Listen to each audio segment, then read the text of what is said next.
City of culture খ্যাত হল শহরে অনুষ্ঠিত হয়েছে এশিয়া কাপ টি-20 ক্রিকেট টুর্নামেন্ট। দর্শক এ নিয়ে বিস্তারিত জানাচ্ছেন আমাদের সহকর্মী ফখরুল হোসাইন।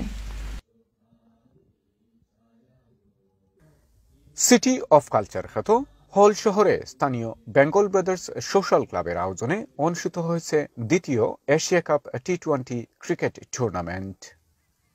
বাংলাদেশ, পাকিস্তান ও শ্রীলঙ্কাকে নিয়ে অনুষ্ঠিত এবারের আসরে খেলাধুলার পাশাপাশি ছিল দেশীয় ঐতিহ্যবাহী বিভিন্ন ধরনের ফুড স্টল, শিশু কিশোরদের জন্য বাউন্সি ক্যাসেল সহ আরও নানা আয়োজন।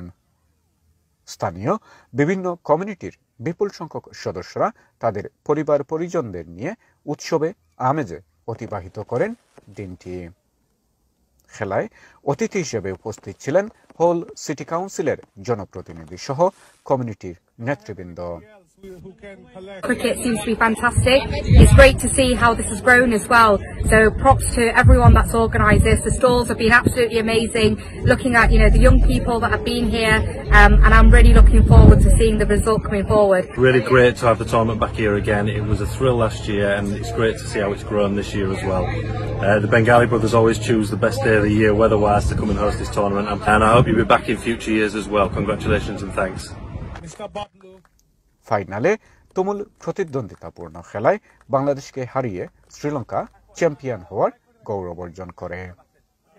It's an absolute privilege to be here at this cricketing event.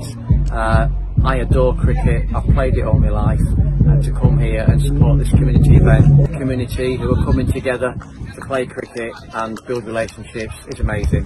All Bengal Brothers যে অ্যাক্টিভিটি দেখলাম আমরা, এটা আগামীতে আরো বড় জোরে সুরে এটা উপস্থাপন করব। আমরা ছেলেপেলে যারা আছে আমরা সবসময় এটা লাগে সাপোর্ট করি এবং কর্ম ইনশাআল্লাহ আগামী দিনেও। হল থেকে Fakhrul Hossain, NTV, Europe news.